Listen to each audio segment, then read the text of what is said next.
આમ થશે અને એમ થશે. જો સેવા માટે મારી નણંદને બોલાવીશ તો મારી નણંદ આવશે, તો ઘરમાં જે સારી સારી વસ્તુઓ રત્નો ને ઘરેણાં છે એ મારી નણંદ ચોરીને જતી રહેશે તો શું થશે? એમ કહેવાય ને કે નબળી ગાને બગાહું જાજી.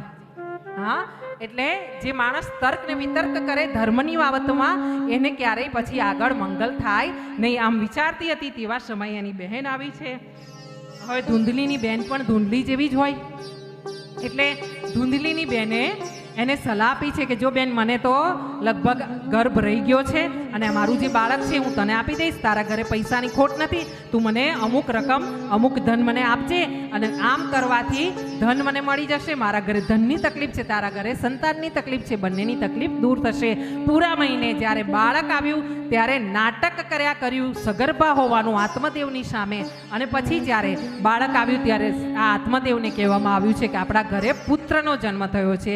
આ પુત્ર છે ધૂંધલીના બેનનો પુત્ર છે અને આ ધૂંધલી લઈ આવી છે અને પુત્ર થયો છે એમ આત્મદેવને બતાવવામાં આવ્યું છે. દિવસે દિવસે આ પુત્ર મોટો થયો છે. રહ્યું પેલું ફળ, આ ફળ લઈને ગૌમાતાને ખવડાવવામાં આવ્યું છે, જે આંગણામાં બાંધી હતી. આ ગૌમાતાને પણ ગર્ભ રહ્યો છે અને પૂરા દિવસે જ્યારે ધૂંધલીને પુત્ર થયો એના 3 મહિના પછી આ ગૌમાતાને પણ પુત્ર થયો છે. એ પણ પોતે મનુષ્યની આકૃતિ વાળો પણ ગૌમાતાના જેવા કાન વાળો. એટલે આ આત્મદેવે આ જે પુત્ર જન્મ થયો છે ગૌમાતાથી એનું નામ ગોકર્ણ રાખ્યું છે. અને સાથે સાથે જે ધૂંધલીને પુત્ર થયો છે એનું નામકરણ માટે એણે વાત કરી છે ત્યારે ધૂંધલી કીધું છે કે મેં તો મારા દીકરાનું નામ રાખી લીધું છે